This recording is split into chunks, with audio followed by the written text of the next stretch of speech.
احادیث میں یہ بات موجود ہے کہ ان دنوں میں ربیع الاول کے شروع والے ایام میں رسول اللہ صلی اللہ علیہ وسلم کی طبیعت خراب ہوتی ہے، آپ بیمار ہوتے ہیں، آپ کو بخار ہوتا ہے اور آپ کا بخار شدت اختیار کرتا ہے، حتیٰ کہ صحابہ کرام پریشان ہوتے ہیں کہ اللہ کے نبی کی طبیعت زیادہ خراب ہونا شروع ہو گئی، نبی علیہ السلام گھر میں لیٹے ہیں اور بخار کی شدت ہے۔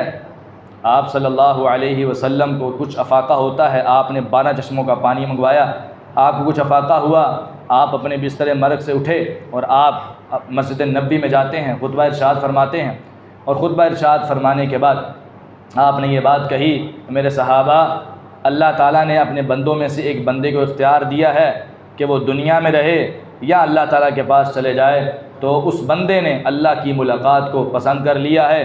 سیدنا ابوبکر صدیق رضی اللہ عنہ ایک سائیڈ میں جا کے رونا شروع کر دیتے ہیں، عمر رضی اللہ عنہ پاس جاتے ہیں، کہا ابوبکر کیا بات ہے؟ اللہ کے نبی ایک عام بندے کی بات کر رہے ہیں۔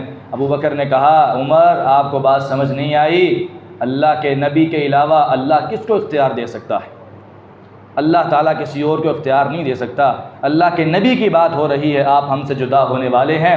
آپ علیہ السلام اسی خطبے میں ارشاد فرماتے ہیں، میرے صحابہ، جس کسی نے مجھ سے بدلہ لینا ہے لے لے، اگر کسی کو مجھ سے کوئی تکلیف پہنچی ہے، میں نے آج تک ویسے کسی کو تکلیف نہیں پہنچائی، نہ کسی مرد کو، نہ کسی عورت کو، نہ زبان سے، نہ ہاتھ سے، لیکن اگر پھر بھی بشری تقاضے کے تحت کچھ ہو گیا ہے تو کوئی صحابی آ کے بدلہ لے لے۔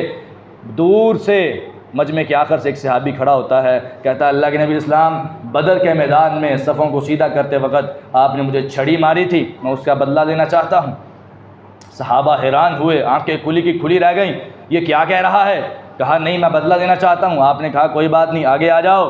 صحابی آگے آیا اور اللہ کے نبی نے اس کو چھڑی پکڑائی، کہا بدلہ لے لو۔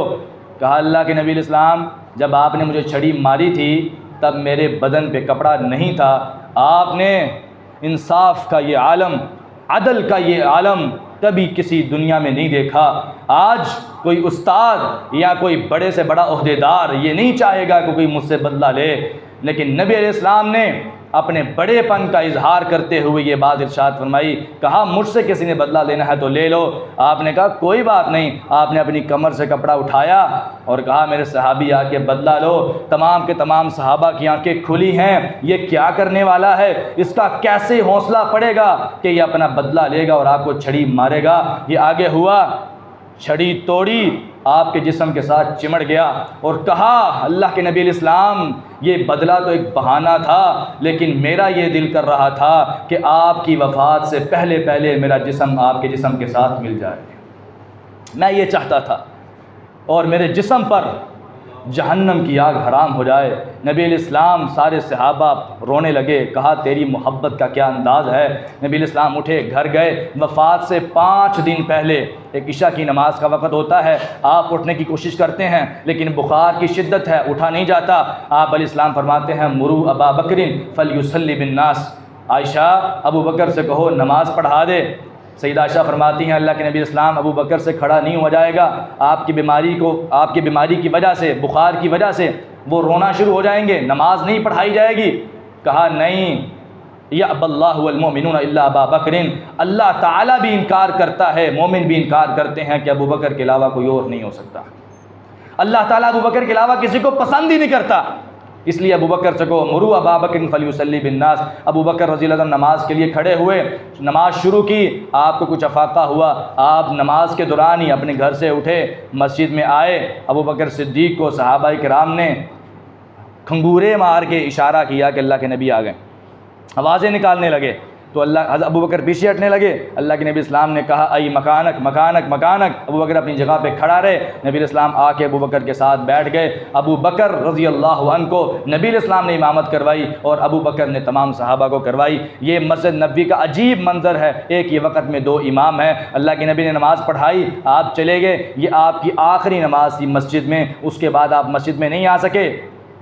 بدھ، یہ بدھ کی عشاء کی نماز تھی، جمعرات، جمعہ، ہفتہ، اتوار، ساری نمازیں ابو بکر صدیق رضی اللہ عنہ نے پڑھائی ہیں۔ اس کے بعد سوموار کا دن ہوتا ہے، صبح سارے صحابہ مسجد نبی میں جمع ہیں، اور مسجد نبی کے جو کھڑکی ہے مسجد نبی کے اندر آپ کے گھر کی طرف کھلتی ہے، اس کے ساتھ کان لگا کے کھڑے ہیں کہ کہیں اللہ کی طرف سے کوئی خیر کی خبر آئے، اللہ تعالی ہمارے نبی کو شفا دیں، ہم خوشیاں منائیں، ہم مسجد نبی میں اللہ کے نبی صلی اللہ علیہ وسلم کی خوشی کو منائیں۔ اور آپ اسلام پریشان ہیں، آپ صلی اللہ علیہ وسلم وفات کے وقت قریب ہیں، تو ابو بکر صدیق رضی اللہ عنہ نبی الاسلام کے پاس آتے ہیں کہ اللہ کے نبی الاسلام، میں بہت دن ہو گئے آپ کی بیماری کی وجہ سے آپ کے پاس موجود ہوں، گھر نہیں جا سکا آپ کی پریشانی کی وجہ سے، تھوڑا سا موقع دیں میں گھر سے چکر لگا کے آتا ہوں۔ آپ نے فرمایا چلے جاؤ، جلدی آ جانا۔ آپ نے فاطمہ رضی اللہ عنہا کو بلایا، حسن حسین کو بلایا، ان سے پیار کیا اور کہا فاطمہ میں تم سے جدا ہونے والا ہوں۔ سیدہ فاطمہ کی آنکھوں سے آنسو آئے، آپ نے فرمایا پریشان نہ ہو،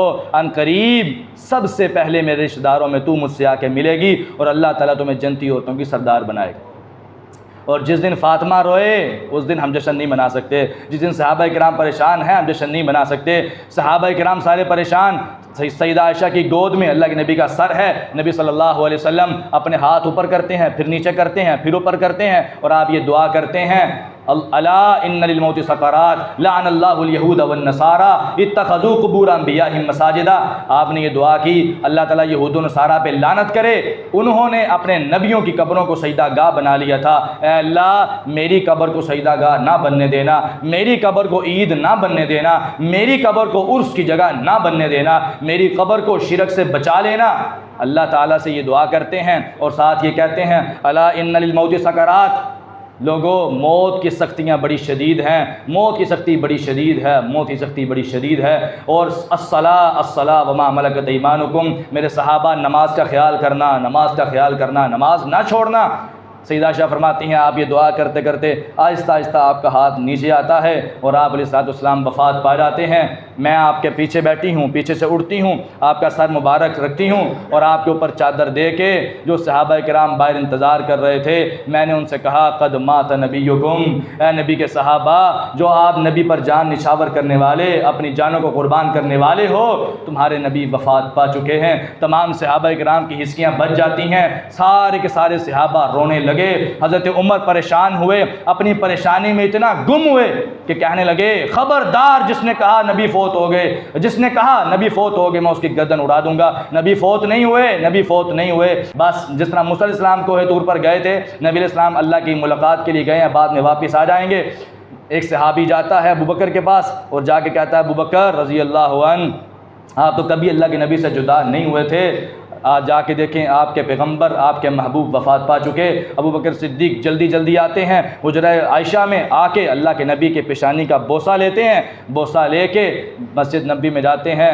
مسجد نبی میں جا کے تمام صحابہ کرام کو اکٹھا کیا، عمر کو بٹھایا اور اعلان کیا من کان منکم یعبد محمدا فإن محمدا قد مات ومن کان منکم یعبد اللہ فإن اللہ حی لا یموت۔ میرے صحابہ جو تم میں سے نبی کی عبادت کرتا تھا، یہ بات ذہن میں رکھ لے کہ اللہ کے نبی فوت ہو چکے، اور کہا کہ اللہ کے نبی پر اللہ تعالیٰ کبھی دو موتیں جمع نہیں کرے گا، جو موت آنی تھی وہ آ گئی، آپ کی موت بھی پکیزہ ہے، آپ کی زندگی بھی پکیزہ تھی۔ اسی طرح بات کرتے کرتے آپ نے کہا جو اللہ کی عبادت کرتا ہے اللہ تعالیٰ ہمیشہ سے ہے، ہمیشہ رہے گا۔ تمام صحابہ پریشان ہیں، رو رہے ہیں۔ تمام صحابہ جس دن روئیں اس دن ہم عید نہیں منا سکتے، جشن نہیں منا سکتے۔ سیدہ عائشہ جس دن روئیں جشن نہیں منا سکتے۔ امہات المومنین پریشان ہیں، ہم جشن نہیں منا سکتے، ہمارا ایمان گوارا نہیں کرتا۔ سیدنا بلال رضی اللہ عنہ وفات کے بعد کسی صحابی نے کہا بلال اذان تو سنا دے، اللہ کے نبی کی زندگی میں سنایا کرتا تھا۔ کہنے لگے میں اللہ کے نبی کی زندگی میں جب اذان سناتا تھا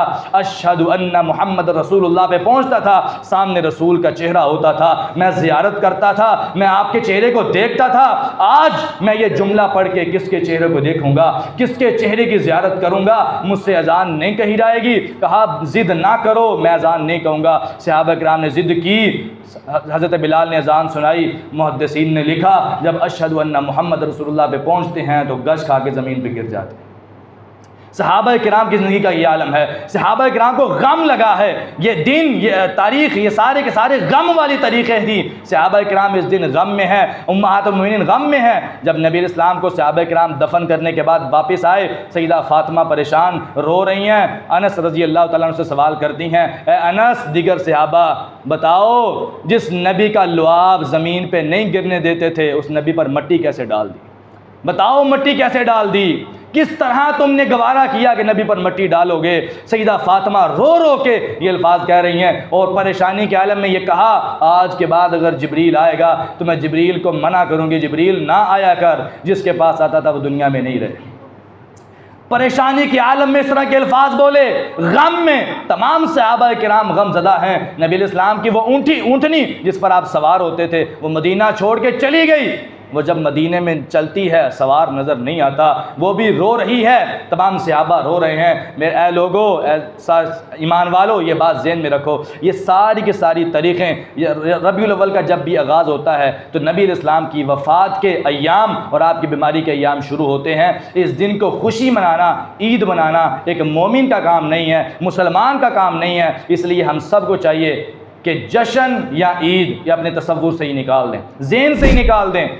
ہاں، اس دن رسول اللہ کا تذکرہ کرنا، رسول اللہ کی شان کو بیان کرنا، اللہ کے رسول کے تذکرے کرنا، سیرت کو بیان کرنا، یہ ٹھیک ہے، یہ کرنا بھی چاہیے اور یہ ہر وقت کرنا چاہیے. اللہ کے رسول پر درود پڑھنا چاہیے.